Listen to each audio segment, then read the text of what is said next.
Irmão, estamos de volta. Nós tivemos um problema aí, caímos, perdemos o sinal da internet aqui e voltamos.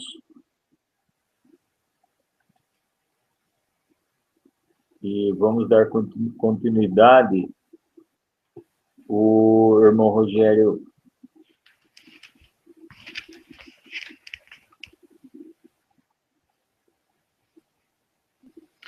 Bom, nós reiniciamos então a partir do versículo 6.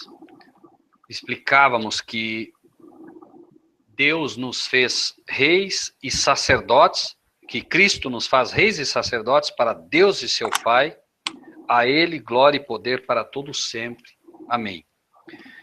Versículo 7. Eis que vem com as nuvens e todo olho verá, até os mesmos que o traspassaram, e todas as tribos da terra se lamentarão sobre ele. Sim, amém.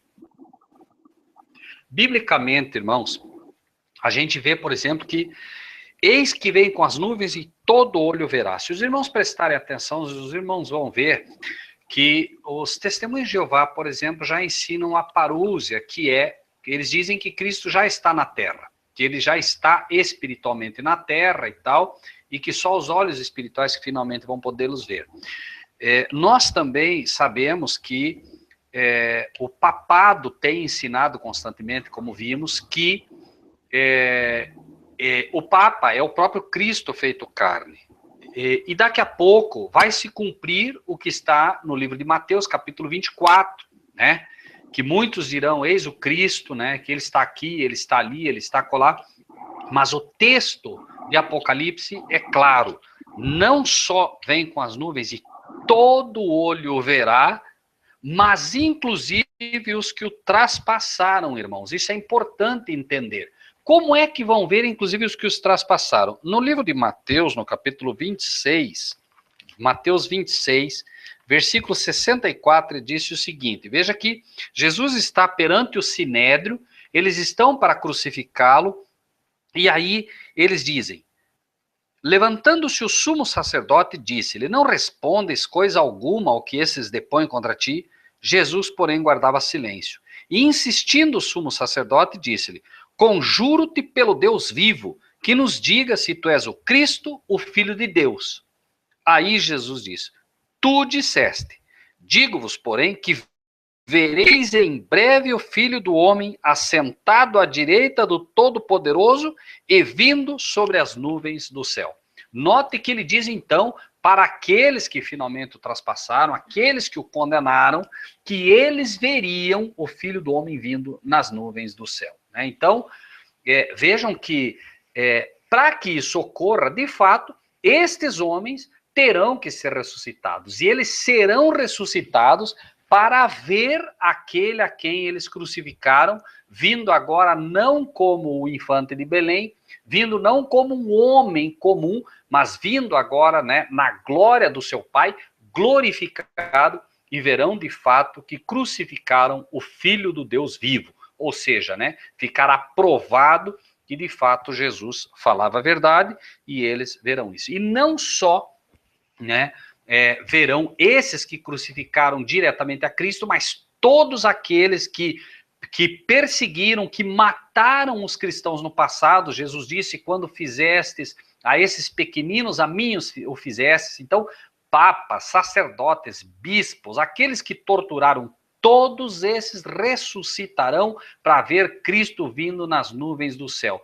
Repetimos, porque quando fizeram para aqueles, quando fizerem para os filhos de Deus no futuro, quando perseguirem os servos de Deus no futuro pela questão do sábado, aqueles que matarem, aqueles que torturarem, todos esses, né, que descansarem, verão Cristo vindo nas nuvens do céu, né, como um cumprimento daquilo que os servos, né, proclamaram, que os servos profetizaram e que finalmente foram tomados, né, como mentirosos, como enganadores, enfim, né, como fundamentalistas, né? Então, eis que vem com as nuvens, todo olho verá, até mesmo que o traspassaram, e todas as tribos da terra se lamentarão sobre ele, sim, amém. Aqui é uma advertência pesada, irmãos. Tribos, né, porque a gente diria, não, mas todas as tribos, por que não diz todas as nações, multidões, povos e línguas? Como diz, por exemplo, quando lemos o Evangelho, esse Evangelho será pregado a todas as nações, então todas as gentes, e então virá o fim. Apocalipse 14, que diz, né, que o anjo, voando pelo meio do céu, para pregar o Evangelho aos que habitam na terra, toda tribo, língua, povo e nação. Aqui todas as tribos se lamentarão sobre ele. As tribos são conotações de igrejas, irmãos. Então, igrejas da terra se lamentarão sobre ele. Que impressionante, irmãos, que as igrejas que realmente deveriam estar aguardando a Cristo, assim como foi no passado, que a igreja de Jerusalém, que tinha a luz das profecias, que deveria estar aguardando Cristo, não viram. Hoje você fala da vinda de Cristo, membros de igreja, né, soltam imediatamente. Não, o dia e a hora ninguém sabe, né?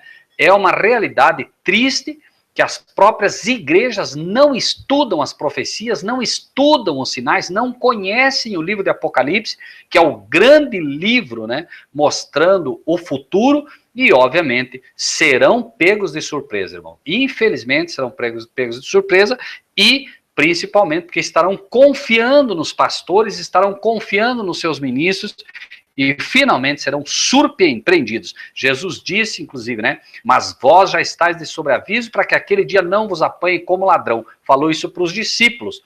Porém, hoje é um fato, os próprios cristãos não estudam as profecias e serão pegos, né, tão desavisados quanto foram pegos desavisados os judeus do passado, que sequer foram até Belém, embora os magos, né, estivessem indo para lá, tivessem avisado Herodes, né, sequer foram até lá para ver se era de fato assim. Então, obviamente, né, o problema vai se repetir. Jesus disse, porventura, quando vier o Filho do Homem, achará fé na terra, né, vai ser muito pior a situação, porque a gente vê, né, como estão as igrejas de hoje. Enfim, né, o versículo 8, eu sou o alfa e o ômega, né? O princípio e o fim, diz o Senhor, que era e que há de vir, o Todo-Poderoso, né? Então, o Pai está dizendo aqui, eu sou o alfa, o ômega, o princípio e o fim, diz o Senhor, que era e que há de vir, o Todo-Poderoso, né? Então,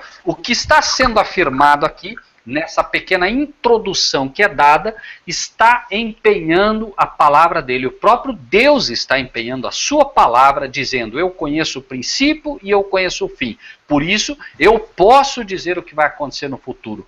Quando a promessa do Pai é para mostrar aos seus servos as coisas que brevemente devem acontecer, ele empenha a sua palavra, dizendo, eu conheço absolutamente tudo, porque eu sou o princípio e o fim.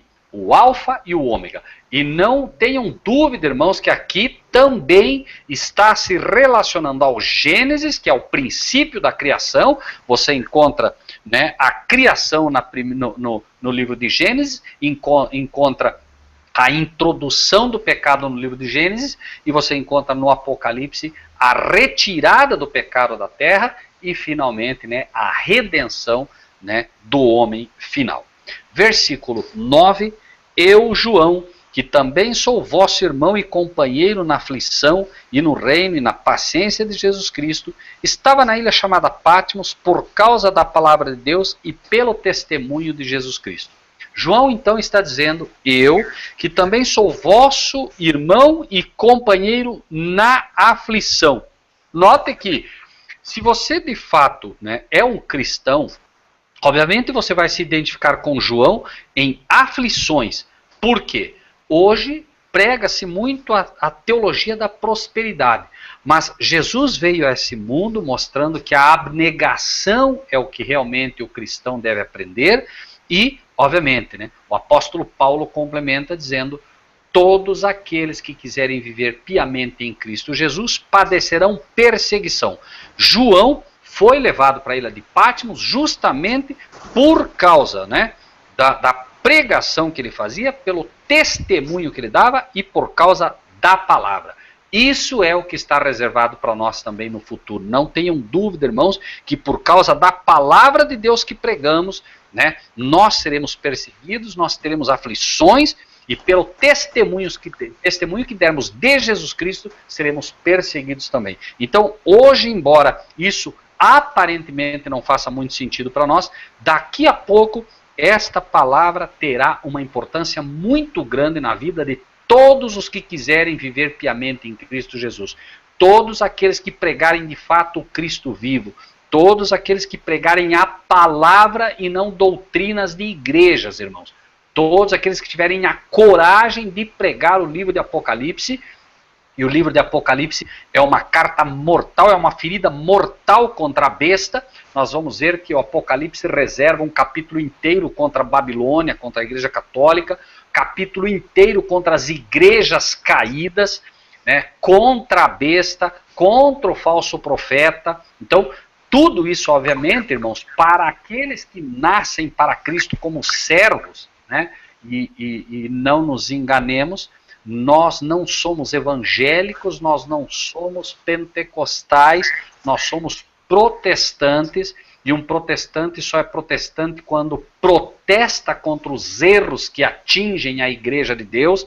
Lembrem-se de Lutero, que deu início ao protestantismo. Lutero vem da protesta de Lutero, né, a protesta, ou seja, e o protesto dele era sempre contra o papado e as suas doutrinas errôneas. Então, este grupo de servos de Deus são protestantes porque protestam contra os erros papais e, obviamente, neste protesto sofrerão perseguição numa época em que o mundo está se inclinando ao Salvador terreno, a um pai, entre aspas, papa terreno, né? E pessoas se levantarão dizendo, né, como por exemplo, a ninguém chameis de vosso pai na terra, porque um só é o vosso pai que está no céu. Obviamente, esta é uma ferida mortal no papado que se chama pai do cristianismo no mundo inteiro, né? Então, versículo 10, eu fui arrebatado em espírito no dia do Senhor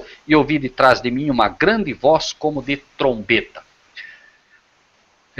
João diz claramente que ele foi arrebatado em espírito no dia do Senhor. É um dia de sábado. E esse é um pensamento fantástico. Você imaginar e saber que é no dia de sábado que Deus abre os portais da Nova Jerusalém e derrama luz sobre os seus servos na terra, luz que estão reservadas e bênçãos que estão reservadas especificamente àqueles que guardam o sábado. João então se identifica também com aqueles que guardam o sábado e não há como negar, eu fui arrebatado no dia do Senhor. Não está aqui por acaso, é no dia de sábado que Deus se compraz em derramar luz sobre os seus servos na terra, sobre aqueles que se inclinam diante dele, porque ele próprio diz, né?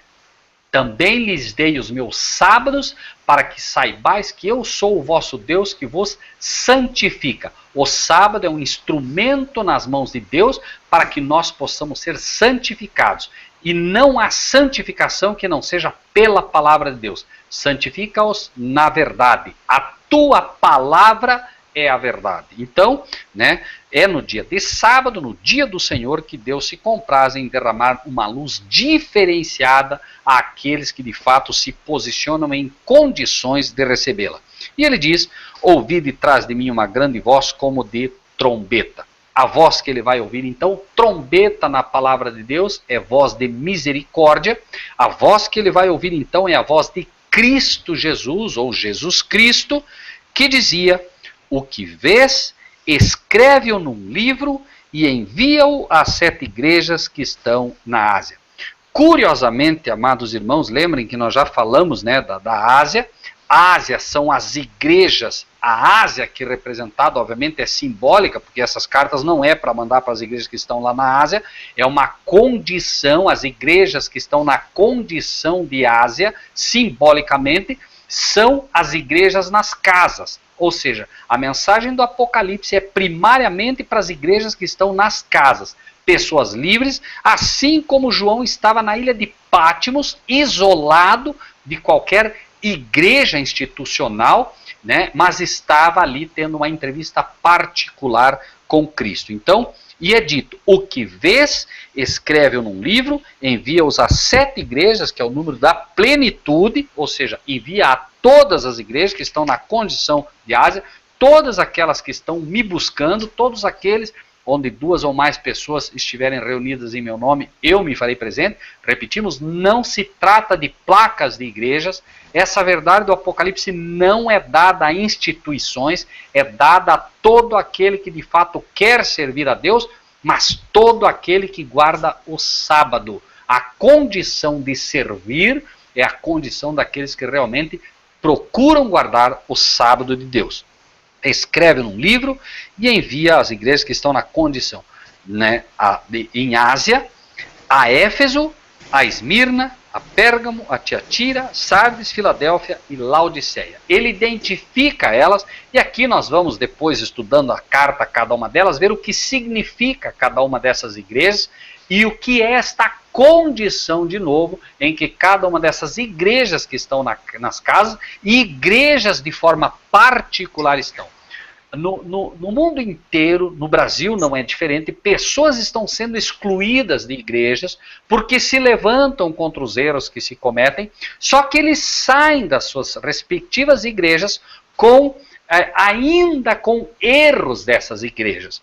Aquele que sai da igreja católica sai ainda acreditando no inferno católico, aquele que sai de uma igreja unicista sai crendo que o Pai e o Filho são o mesmo ser, aquele que sai de igrejas que creem na Trindade, sai crendo na Trindade, aquele que sai da igreja que crê no arrebatamento secreto, sai crendo no arrebatamento secreto, e assim por diante. Então, essas condições dessas igrejas como pessoas e como grupos, né, obviamente vai determinar a mensagem que Deus envia a cada uma delas, uma vez que na sua grande maioria, o desejo de Deus através dessas cartas é retirar os erros que ainda fazem parte dela.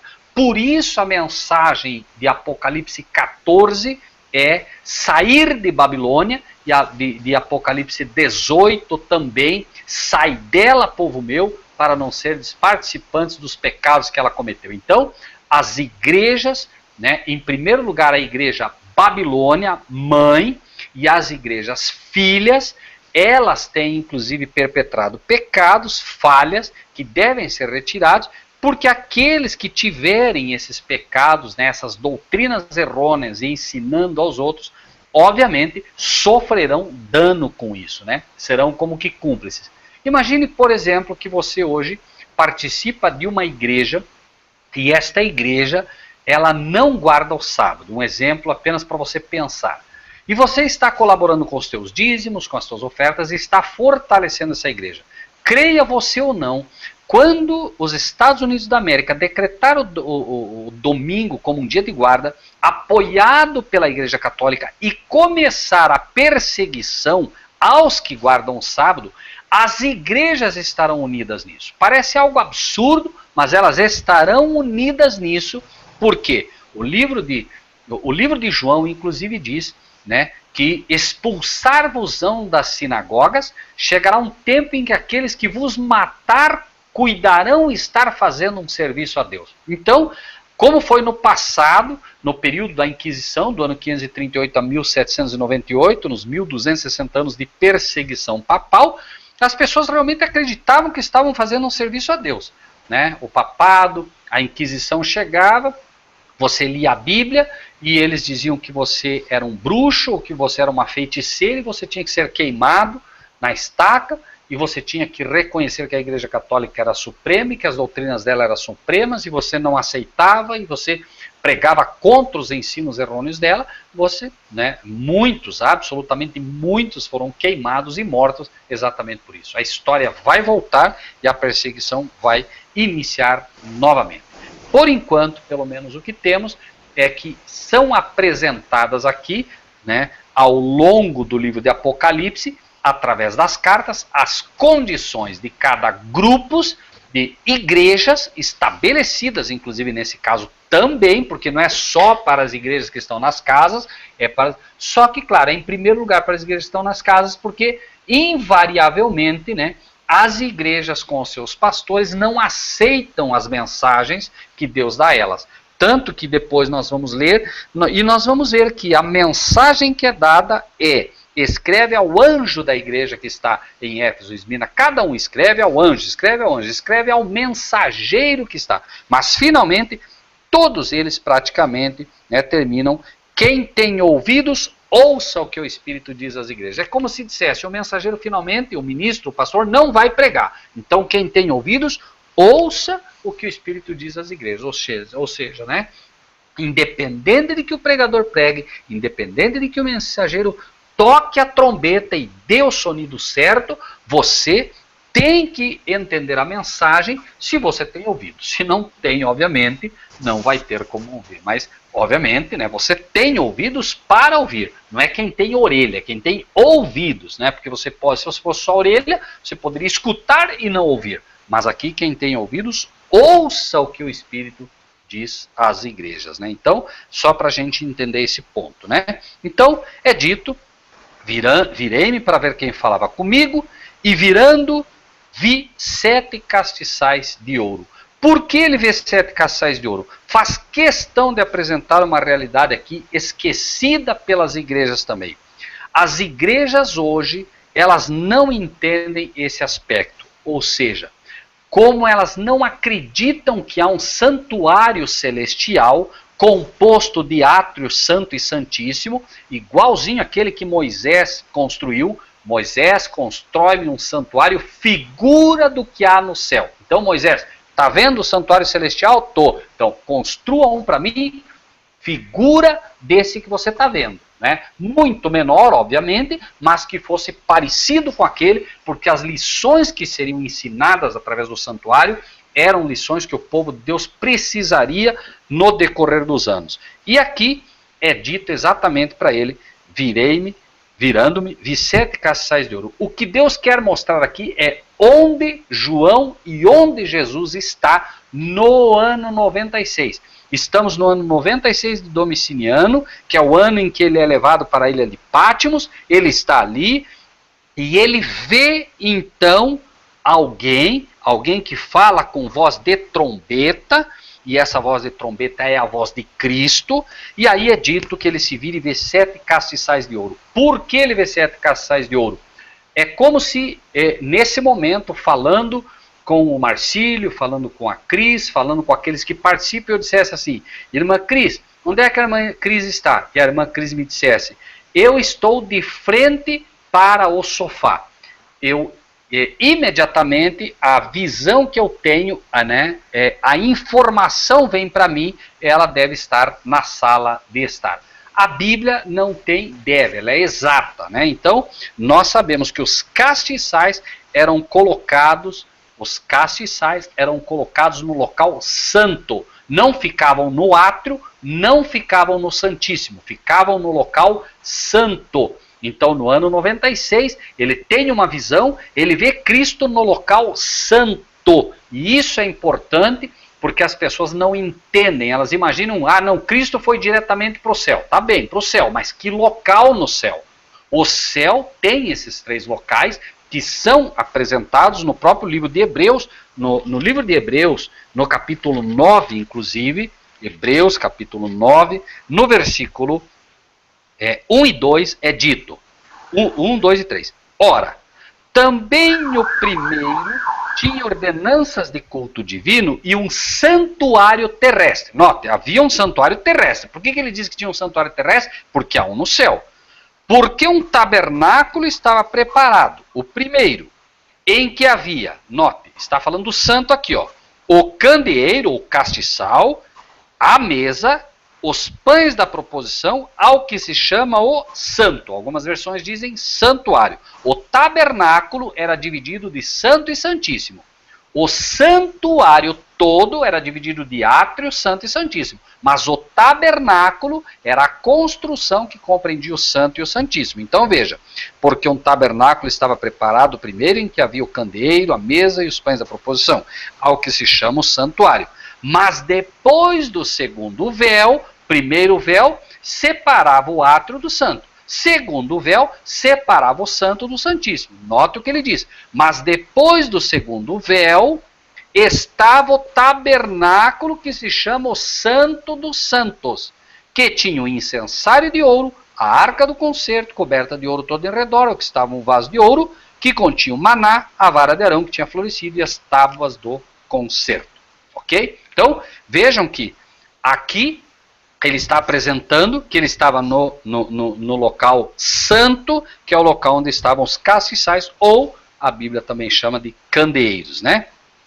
No meio dos 7 castiçais, versículo 13 de Apocalipse, no meio dos 7 castiçais, um semelhante ao Filho do Homem, vestido até os pés de uma veste comprida e cingido pelo peito com um cinto de ouro. Novamente, irmãos, no livro de Êxodo, Êxodo capítulo 28, Êxodo capítulo 28, no versículo 4, Êxodo 28, versículo 4, diz, note, as vestes sacerdotais. Estas, pois, são as vestes que farão um peitoral, um éfode, um manto, uma túnica bordada, uma mitra, um cinto. Farão, pois, vestes santas, não era vestes santíssimas, a Arão teu irmão e a teus filhos para me ministrarem ofício sacerdotal. Esta era a vestimenta do sacerdote. A chamada veste comprida, ou vestes talares, dizem algumas versões, com um cinto de ouro, era a vestimenta do sacerdote. Novamente mostrando que ele estava no local santo, porque no local santíssimo, o sacerdote vestia-se de branco linho puro branco, linho fino, que simbolizava a justiça perfeita de Cristo ali. Aqui, porém, note que ele diz, no meio dos 7 castiçais, um semelhante ao Filho do Homem, mostrando claramente que Cristo já morreu, porque está ali como Filho do Homem, não como Filho de um Deus, né? Vestido até os pés de uma veste comprida, mostrando, repetimos, o local santo em que ele está, e a vestimenta que ele está envergando, que é a vestimenta de sacerdote, não ainda de sumo sacerdote, porque apenas no capítulo 5, 4 e 5 de Apocalipse é que vai aparecer ele daí sim como sumo sacerdote, né? Cingido pelo peito com cinto de ouro. A sua cabeça e cabelos eram brancos como lã branca, como a neve, e os olhos como chama de fogo. Aqui vai mostrar, né, a pureza dele através dos cabelos brancos, não só da pureza, mas da experiência, né, do ancianato que ele já traz como alguém que de fato conhece as estações, conhece os tempos, e também, né, os olhos como chama de fogo, olhos com poder, que de fato ele vai se apresentar como testemunha do que ocorre nas igrejas. Por isso, né, os olhos como chama de fogo, né? A chama de fogo, fogo é poder. Lembrem-se que os discípulos, como quando passaram a pregar com poder, foram vistas línguas de fogo. O fogo é símbolo de poder, como vamos ver em todo o livro de Apocalipse, e aqui ele se apresenta então com os olhos, né? Os olhos que realmente veem tudo o que está acontecendo na igreja, porque ele vai se apresentar como testemunha das igrejas. Irmão Marcílio, são 9h47, eu creio que vale a pena encerrarmos, porque o próximo tópico que nós vamos pegar iria demorar bastante, tá bom? Ok, nós damos continuidade no sábado. Amém, pode ser. Amém. Então, irmãos, no próximo sábado, a partir das 16h30, a gente dá continuação a esse estudo. Fazer o irmão Joana está presente conosco aqui na sala. Boa noite, irmã, seja bem-vinda. Irmão Rogério, vamos orar? Vamos sim.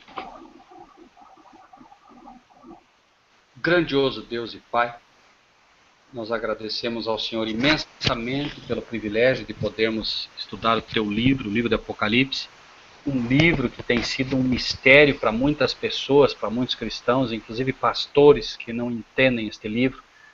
Que as pessoas, Pai, que estão nos ouvindo neste momento, as pessoas que estão participando na sala, as pessoas que participarão um dia, que ouvirão um dia, possam entender, Senhor, como este livro é precioso e que possam aceitar, Senhor, aquilo que ouvem, uma vez que nós cremos, Senhor, que isto não vem da parte de homens, mas da parte daquele que prometeu que aquilo que estaria escondido aos que se dizem sábios seria revelado aos humildes e aos pequeninos. Senhor, nós somos como crianças, mas nós queremos aprender. Então, o livro é de fato o livro dos livros no momento em que vivemos. Por isso te agradecemos, porque o Senhor tem aberto aos nossos corações e aos nossos olhos a tua palavra, principalmente este livro, que trata, Senhor, das coisas que brevemente devem acontecer, cumprindo a promessa que o Senhor fez um dia, Pai, de que o Senhor não faria nada sem antes revelar o seu segredo aos seus servos, os profetas. Que o Senhor possa abençoar, Pai, grandemente todos aqueles que ainda estarão em contato conosco, possa o Senhor abençoar grandemente o irmão Marcos, possa abençoar a irmã Lucivane, que estão participando, o irmão Marcílio, a irmã Cris, aqueles, Pai, que nós não sabemos que estão participando, porque não os temos, né, aqui no Hangout, mas que participam através do celular, e aqueles que um dia ainda encontrarão com esta palavra, que é a palavra da revelação. Nós te agradecemos tudo isso nos méritos do nosso amado Salvador, Cristo Jesus. Amém.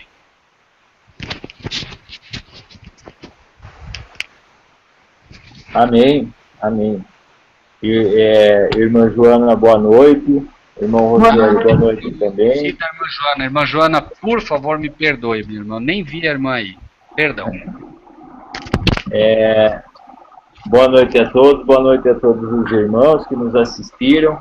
Bom, esse estudo aqui de Apocalipse 1, versículo 7, no canal ele vai estar separado em primeira parte e segunda parte, porque nós tivemos uma interrupção no meio do primeiro Hangout.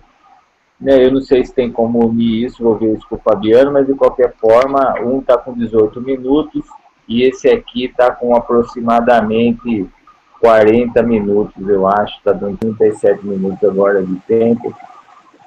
Enfim, se os irmãos quiserem assistir, está no canal lá. Irmão Rogério, é um prazer, muito obrigado. Deus abençoe o irmão, a sua família. Dá um abraço, meu irmão Rogério Elias, aí, que eu sei que ele deve estar por aí. Boa noite a todos os irmãos, boa noite, Joana, querida irmã. Obrigado pela presença, viu? Deus abençoe a irmã. Boa noite a todos. Boa noite.